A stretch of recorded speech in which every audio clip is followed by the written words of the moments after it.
À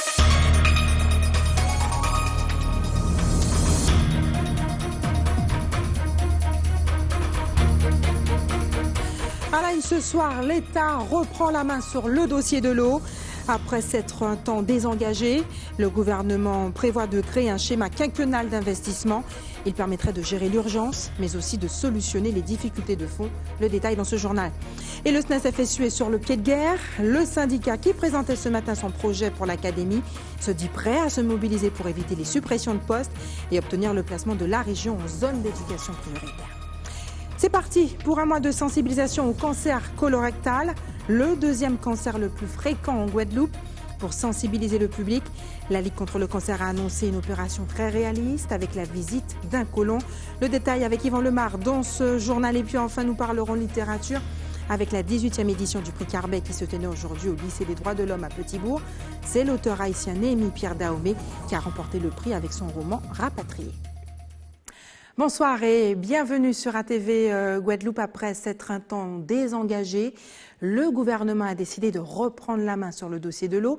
La ministre des Outre-mer et le secrétaire d'État à la transition écologique et solidaire, actuellement en visite à Saint-Martin, ont annoncé ce week-end un appui conséquent pour accélérer la modernisation des réseaux d'eau en Guadeloupe. Un engagement à hauteur de 7,7 millions d'euros dans le cadre du plan d'urgence, mais surtout une coordination nationale pour accélérer les procédures d'autorisation et lancer enfin les travaux. Le détail avec Linda Kayarsi.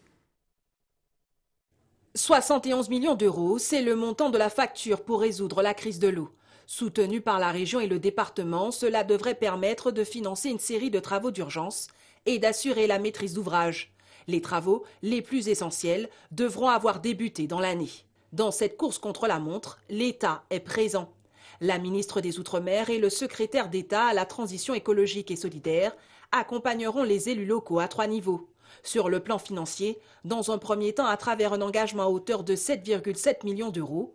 Dans un second temps, l'ingénierie avec l'appui d'une équipe dédiée d'ingénieurs, du Centre d'études et d'expertise sur le risque, l'environnement, la mobilité et l'aménagement. Et enfin sur le plan opérationnel, avec une task force des services de l'État pour accélérer les procédures d'autorisation et de lancement des travaux. Les ministres ont également proposé d'engager une nouvelle étape pour la modernisation des réseaux d'eau en co-construisant un schéma quinquennal d'investissement.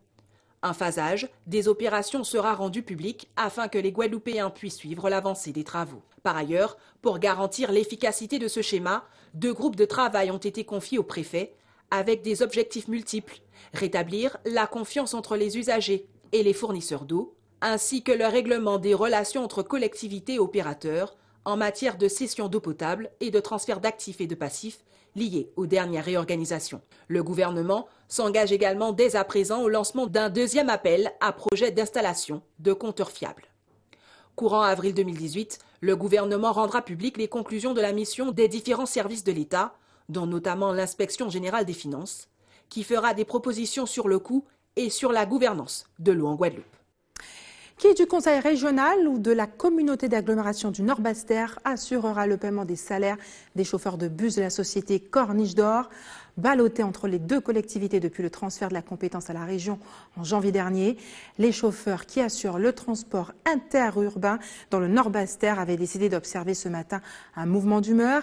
Ils se disent inquiets pour le paiement de leur salaire, alors même que leur contrat d'exploitation avec la CNBT prendra fin dans 2 jours. On écoute la réaction du représentant du personnel affilié à l'UGTG, Cédric Barthélémy, interrogé par Patrick Curie et Moïse Dexter. Là aujourd'hui nous sommes à la CNBT tout simplement parce que la CNBT est une collectivité organisatrice sur un marché que nous occupons actuellement, donc qui est tout le Nord-Bas-Terre sur le plan transport. Et aujourd'hui nous arrivons à terme de contrat. Donc ce contrat-là se termine bien évidemment, mais ça voudrait dire aussi que nous ne savons pas où nous sommes payés, sachant que nous doit déjà un mois de salaire. Donc nous, on est venu aujourd'hui à la CNBT poser des questions et avoir des réponses parce qu'on sait que depuis la loi Notri, les compétences ont été transférées à la région et aussi à la CNBT. Donc sur le plan transport interurbain pour la région et transport urbain à la CNBT. Sachant que nous aussi, on fait du social parce qu'on s'inquiète aussi par rapport aux usagers qui sont en très grande souffrance par rapport à ce secteur de transport. Qu'aujourd'hui, un usager qui va se retrouver par exemple à la campagne, par rapport à cette mauvaise organisation, on va récupérer la campagne, mais on le déposera au bord de la route sur les grandes lignes, qui ne sait même pas s'il sera ramassé, parce qu'il n'y a pas de cohérence en fait entre ces deux collectivités-là. Donc aujourd'hui, on demande au président Chalus et au président Sapoti de se réunir autour d'une table, de faire en sorte que ça s'arrête, qu'ils prennent des décisions normales. Et aussi, nous demandons à ce qu'il y ait un comité de transport pour pouvoir prendre aussi des décisions et que nous aussi, que nous participons à la réorganisation du transport. Et puis sachez que des perturbations sont à prévoir demain dans la matinée dans le Nord-Bas-Terre. Un protocole a été signé ce soir entre les étudiants de la filière STAPS et la direction de l'Université des Antilles. Un accord précédé d'une journée de mobilisation. On écoute d'ailleurs à ce propos le président de l'Université des Antilles, Eustache Janqui, qu'ont pu rencontrer Patrick Curie et Moïse Dexter. Effectivement, ce sont des problèmes qui remontent à de très nombreuses années qu'on essaie de solutionner. Il y a eu plusieurs points soulevés, le point de la couverture administrative, il y a aussi la couverture pédagogique et puis les infrastructures. Nous avons travaillé sur les 3 points et pour l'instant, nous ne sommes pas encore... le document n'est pas signé, le document est en train d'être rédigé à partir de la discussion que nous avons eue ce matin. Et une fois que tout le monde sera d'accord, il sera signé et puis voilà. La doyenne a reporté les examens parce qu'elle n'avait pas les moyens pour les programmer. Maintenant que nous donnons les moyens administratifs, donc les examens vont avoir lieu comme convenu.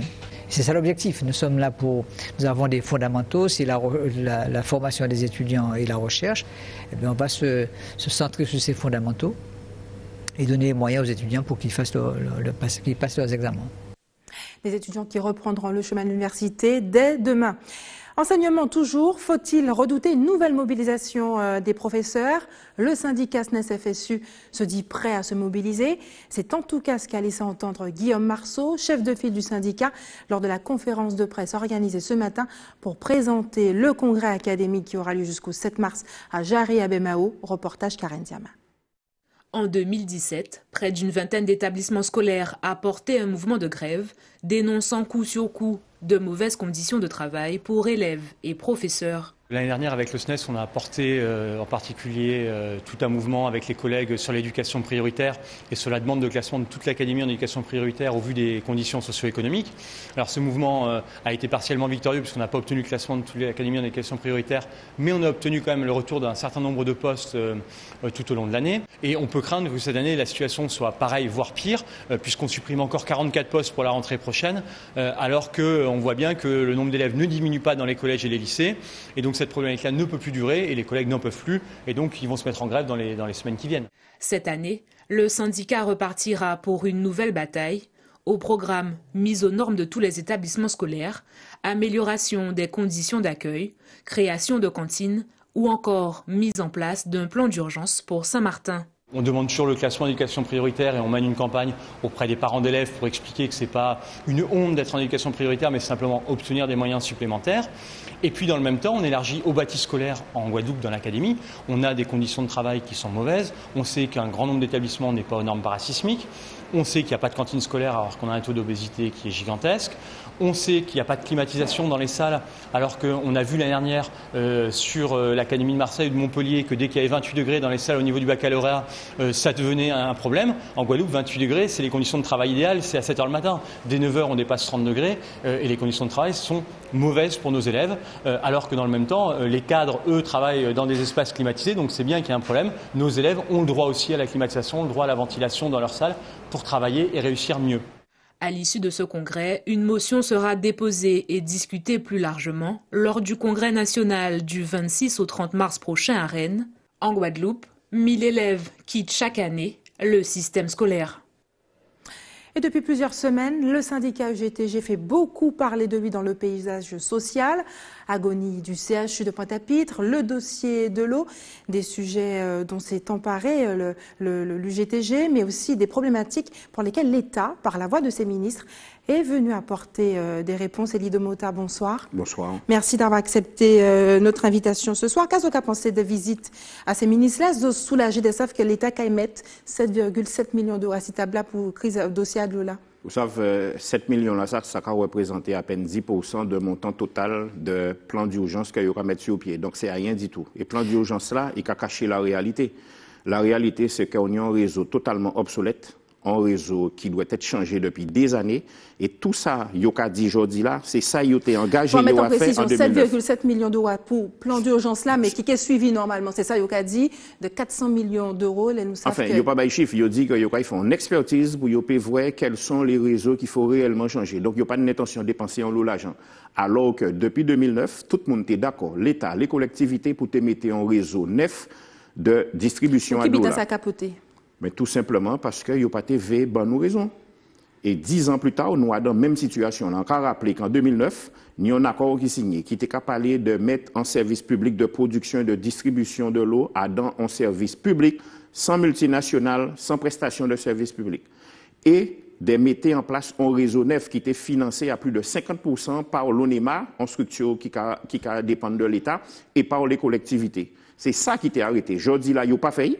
L'argent là continue d'être distribué dans les campagnes électorales. Il continue de faire ça, il y a veille, qui a fait que je dis là, aussi bien les collectivités, les maires, que l'État responsable de situation là. Ça. Et nous avons dit 71 millions, c'est simplement pour permettre de préparer les élections en 2020. Avec 71 millions, on ne peut pas faire les travaux d'urgence. Et troisièmement, il faut absolument qu'ils mettent en place un réseau neuf de distribution. Passer temps à réparer, il faut réparer, mais il faut investir sur un réseau neuf parce que le réseau là, il est là, il est obsolète, il est dépassé, il pourrit et il y a un certain nombre de difficultés. Il y a une intention de mettre un schéma d'investissement pour ces 400 millions d'euros là.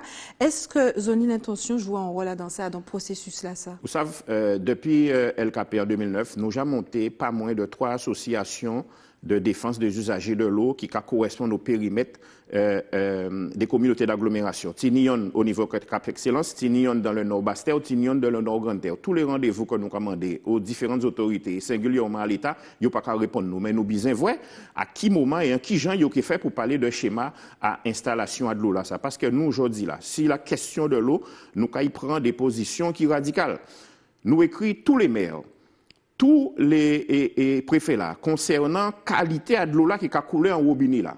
Pas un monde pour réussir nous qui bitin réellement qui a coulé en robinet là. Tout simplement, nous constatons que nous avons l'eau analyse qui pas faite, nous avons l'eau dépassement dans les analyses qui fait, pas ni bon précision sur les pesticides et particulièrement sur chlordécone.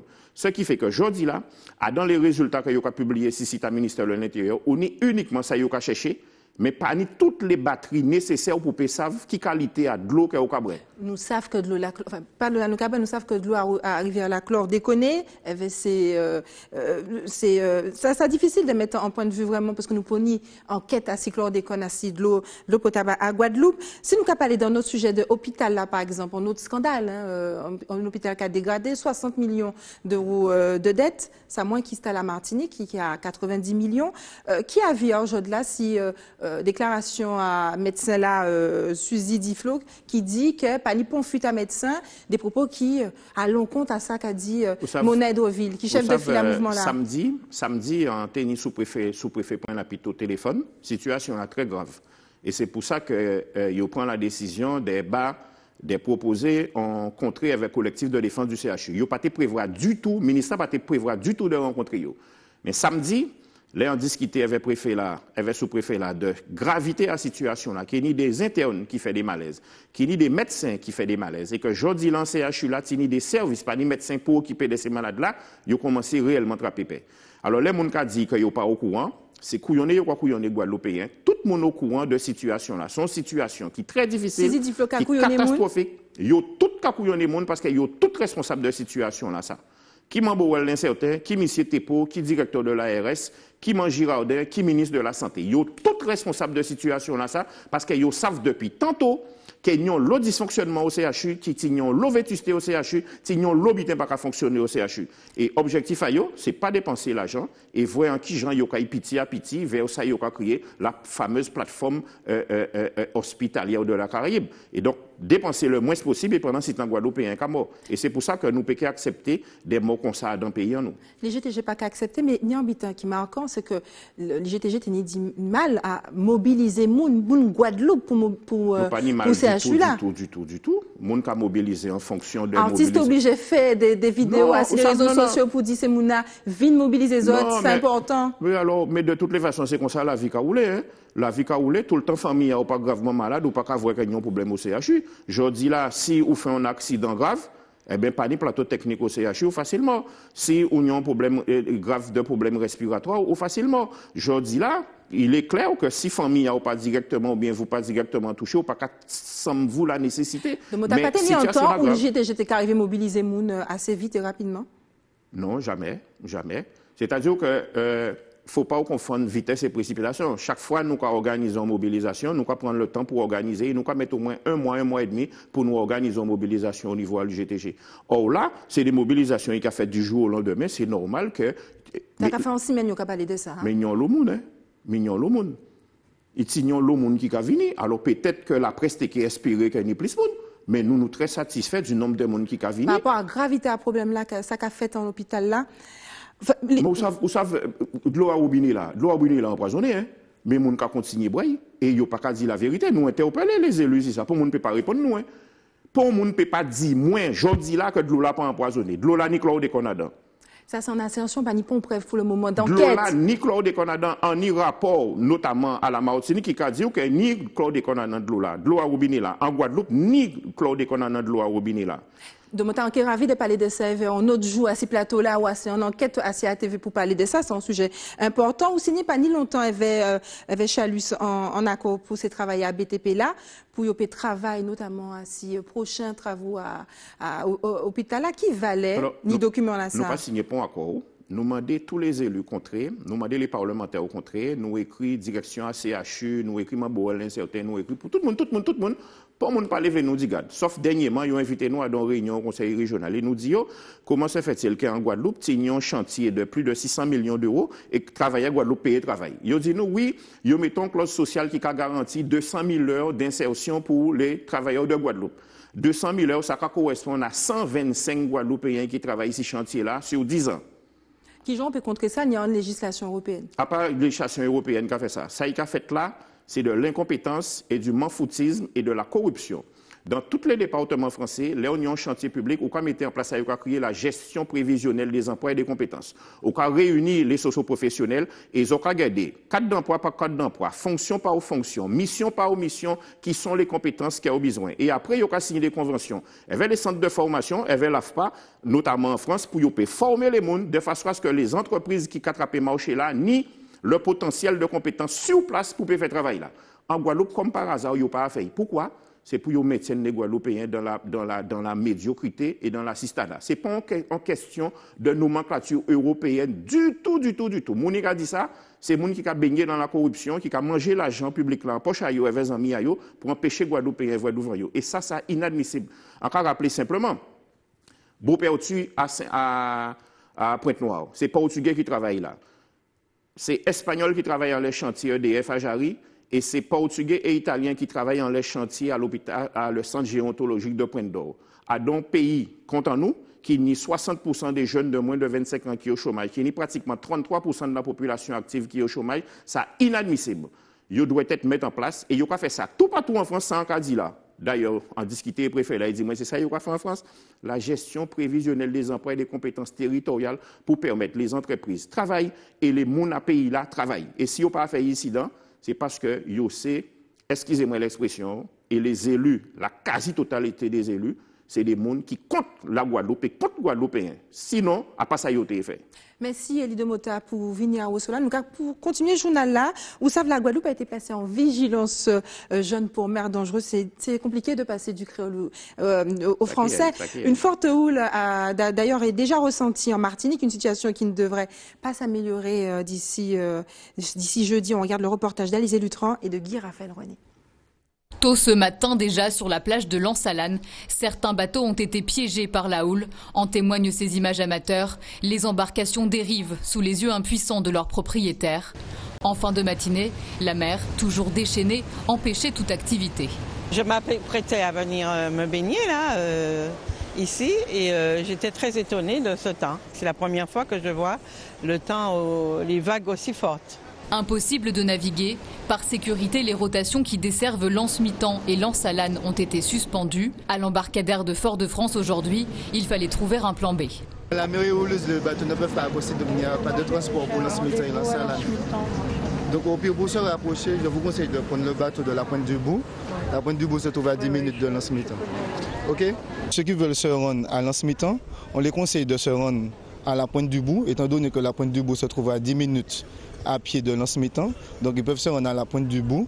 Et à part ça, il n'y a pas d'autre solution pour se rendre à l'Anse-Mitan, ni à l'Anse-Mitan ni à l'Anse-Alane. La faute à une houle de nord-nord-ouest qui déferle sur la côte Caraïbe et crée des vagues particulièrement intenses. Quelques vagues maximales atteignent 1,50 m, mais vous voyez, on est dans des hauteurs qui sont bien plus faibles que l'Atlantique. Pour autant, le fait que ça soit des longues périodes et qu'il n'y ait pas de protection, ça crée des conditions de rouleau, de déferlement, notamment sur les plages exposées. Alors, 3 îlets, Anse-Darlé ne sont pas épargnés, l'Anse-Alane, l'Anse-Mitan, mais aussi l'endroit qu'on connaît particulièrement entre Carbet et Saint-Pierre, où là, les vagues passent sur la route. Et on est un petit peu plus inquiet pour ce soir parce que la marée sera montante. La marée haute est en soirée, quasiment vers 18 h. Donc c'est à ce moment-là qu'on aura conjugaison de la marée haute et des fortes vagues de la houle de nord-nord-ouest. Le plus gros du phénomène est attendu entre cette nuit et demain matin. La vigilance jaune pour mer dangereuse à la côte est donc maintenue jusqu'à demain soir. Depuis cet après-midi, les liaisons maritimes depuis et vers Casse-Pilote ont également été suspendues. Restez sur ATV Guadeloupe. Dans quelques minutes, nous irons au lycée des droits de l'homme où a été décerné aujourd'hui le prix Carbet. Et puis, derniers éclats pour le salon Black Beauty qui fermera ses portes ce soir à 22 h au WTC à Jarry à Bemao. Mais avant, cette question de santé. Chaque année, 150 personnes sont dépistées positives au cancer colorectal en Guadeloupe. Il est le deuxième cancer le plus fréquent chez nous, autant chez les femmes que chez les hommes. Pour sensibiliser le public, tous les ans a lieu une campagne de dépistage et d'information au mois de mars. Ce mois bleu a débuté aujourd'hui au centre d'action communal de la ville de Petit-Bourg, partenaire de la Ligue régionale contre le cancer. Reportage Yvan Lemar. Le mois de mars sera dédié à la prévention du cancer colorectal, un cancer qui touche de plus en plus de Guadeloupéens. Ça représente environ 150 cas nouveaux en Guadeloupe. C'est le deuxième cancer le plus important pour les hommes, après le cancer de la prostate. C'est le deuxième cancer le plus important pour les femmes, après le cancer du sein. Donc c'est extrêmement important. Au total, tout cancer confondu, on a environ 1500 cas de cancer nouveaux chaque année en Guadeloupe. Ce Mars bleu 2018 se fera dans le cadre du centenaire de la Ligue nationale contre le cancer. Loïc Amboulé, artiste guadeloupéen, sera le parrain de l'événement cette année. Je parraine cet événement parce que c'est une cause qui est vraiment très importante. Il faut savoir que le cancer du côlon touche énormément de Guadeloupéens, un peu plus que la moyenne nationale, donc il faut être mobilisé. Et je parraine parce que je suis très sensibilisé à cette maladie qui est présente en Guadeloupe. C'est une maladie qui, si elle est prise en charge assez tôt et dépistée assez tôt, peut être guérie. Donc sachant ça, je ne peux pas rester insensible, je dois me mobiliser et mobiliser tous les Guadeloupéens pour cette cause. Pour ce Mars bleu, la ville de Petit-Bourg sera l'un des partenaires principaux. La ville de Petit-Bourg poursuit son partenariat avec la Ligue, c'est-à-dire que l'année dernière, ça s'est très bien passé. Il y a eu beaucoup de monde, les gens ont posé beaucoup de questions. C'est pour cette raison que nous poursuivons le partenariat cette année.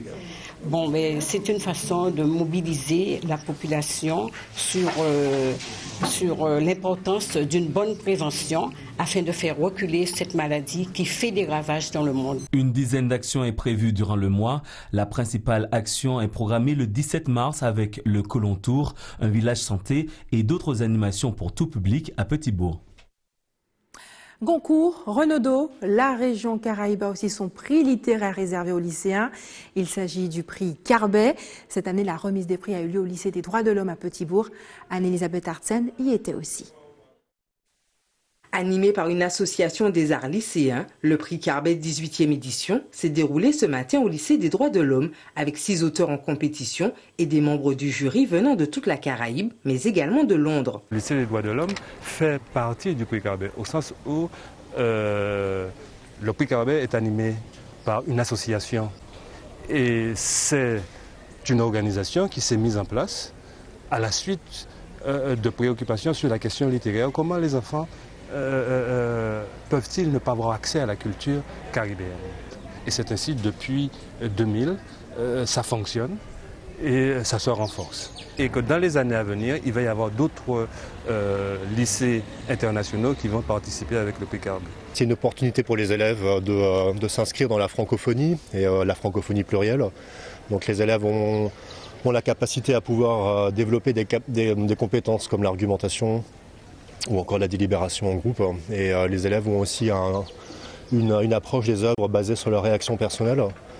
Et en fait, l'activité permettait aussi par conséquent de donner sens et donner vie à la lecture en tant que telle. Après plusieurs heures de délibération, le jury a enfin livré son lauréat. Un moment particulièrement important pour la présidente du jury. Nous avons choisi ce livre surtout pour les thèmes qu'il aborde, en fait, les thèmes de société actuelle, le fait qu'il parle beaucoup d'immigration, qui fasse comprendre que l'immigration est un besoin, des fois une nécessité. Donc nous avons choisi ce livre pour tous ces sujets qu'il aborde. On a eu des hésitations sur 2 livres en particulier. Nous avons beaucoup hésité, qui ont vraiment touché, ces 2 livres abordaient tous les 2 des thèmes de société actuelle qui ont vraiment marqué tous les élèves qui ont participé au concours. Et donc ces 2 livres-là ont été vraiment très difficiles à départager. 56 élèves de Guyane, Londres, Martinique et Guadeloupe ont donc pris part à cette 18e édition pour 6 ouvrages caribéens et un lauréat, l'haïtien Néhémie Pierre Dahomey et son œuvre Les Rapatriés. Et la beauté du corps était aussi mise à l'honneur tout au long de ce week-end au Salon de la Beauté au WTC de Jarry à Bemao. La nouveauté de cette année, le maquillage bio que n'a pas manqué Anne-Elisabeth Artsen. Cela fait presque 20 ans que Valérie Glon réunit la Black Beauty au WTC, un rendez-vous incontournable pour de nombreuses femmes. C'est la 19e édition du Salon Black Beauty et c'est vrai que c'était super. Et les grandes nouveautés, c'est le maquillage bio. Et évidemment, les incontournables qui sont toujours là, les produits spécifiques pour les cheveux, le maquillage, la coiffure. Et on peut dire que c'est le salon de toutes les femmes parce que ça a vraiment été quelque chose que les femmes guadeloupéennes attendaient. Et là aussi, la chose très importante dans le salon, c'est qu'en fin de compte, toutes les grandes marques de produits de beauté viennent au salon pour lancer leurs nouveautés. Le salon Black Beauty, c'est une bonne chose parce qu'il faut nous mettre encore plus en valeur et puis agrémenter avec de la tête aux pieds. La coiffure pour avoir de beaux cheveux, les produits, les mèches, les femmes qui aiment les extensions et tout. Nous qui aimons le maquillage, rouge à lèvres, tout ce qui s'ensuit pour les yeux, avoir de belles mains, les pieds aussi, avoir un beau corps aussi. Pour la première fois cette année, le maquillage bio fait son entrée au salon. L'occasion pour Michel de s'y essayer avec les conseils avisés de Mélinda. On est sur une marque qui propose donc du maquillage professionnel, donc des teintes très pigmentées, accessibles à tout le monde. La particularité de cette marque, c'est qu'elle est bio et engagée au niveau de l'écologie, puisqu'en fait les packagings sont en carton recyclable. Le plus de cette marque, c'est qu'elle est sans composants d'origine animale. Pour certaines personnes, c'est très important d'avoir des produits en fait véganes, donc c'est de plus en plus demandé. Donc en Guadeloupe, on a ressenti ce besoin par rapport à la clientèle féminine, donc on est venu apporter la marque Bluo en Guadeloupe. En métropole, elle existe depuis un peu plus de 2 ans. J'ai testé cette nouvelle marque et je trouve très léger sur le visage. C'est comme si j'avais pas de maquillage. Donc très agréable. Ça change des maquillages qu'on connaît. Durant 3 jours, environ 16 000 visiteurs ont ainsi défilé dans les travées du Black Beauty où conseils, maquillage, relooking, soins des mains ou du visage se côtoyaient pour le plus grand plaisir de ces dames. Et ce salon fermera ses portes ce soir à 22h. C'est l'heure des informations pratiques. Maintenant, une information pour les habitants de la commune de Sainte-Rose. Des travaux d'élargissement sont prévus sur la RN2 au niveau des ronds-points de la Boucan et de l'Aramée. Des travaux qui dureront pendant 1 mois en tout cas, de 21h à 5h du matin. Demain, le SIAG prévoit des coupures d'eau pour les communes de Saint-François et des Abîmes, notamment le quartier de Carac, dès 18h. L'équipe de l'établissement français du sang vous donne rendez-vous demain au lycée Charles Coëffin de Bemao de 8h30 à 13h. Et enfin, si vous avez des informations à nous communiquer, n'hésitez pas à nous appeler à la rédaction d'ATV Guadeloupe au 71 2 fois. Voilà, c'est la fin de notre édition locale et régionale. Avant de se quitter, je vous rappelle les principaux titres de ce lundi 5 mars. Nous l'avons vu ce soir, l'État a décidé de reprendre la main sur le dossier de l'eau. Après s'être un temps désengagé, le gouvernement prévoit de créer avec les élus locaux un schéma quinquennal d'investissement qui prévoit à long terme 400 millions d'euros pour justement gérer l'urgence mais aussi solutionner les difficultés de fond. Et le SNES-FSU est sur le pied de guerre. Le syndicat qui présentait ce matin son projet pour l'académie se dit prêt à se mobiliser pour éviter les suppressions de postes et obtenir enfin le placement de la région en zone d'éducation prioritaire. Et puis c'est parti pour un mois de sensibilisation au cancer colorectal, le Mars bleu, le deuxième cancer le plus fréquent en Guadeloupe. Pour sensibiliser le public, la Ligue contre le cancer régional de Guadeloupe a annoncé une opération très réaliste, plusieurs manifestations et nous le verrons tout au long d'ailleurs de ce mois de mars. Et enfin nous avons parlé littérature avec la 18e édition du Prix Carbet qui se tenait aujourd'hui au lycée des droits de l'homme à Petit-Bourg. C'est l'auteur haïtien Néhémie Pierre Dahomey qui a remporté le prix avec son roman Rapatrié. Merci d'avoir choisi ATV Guadeloupe. Je vous souhaite une excellente soirée. On se retrouve demain à 18h45.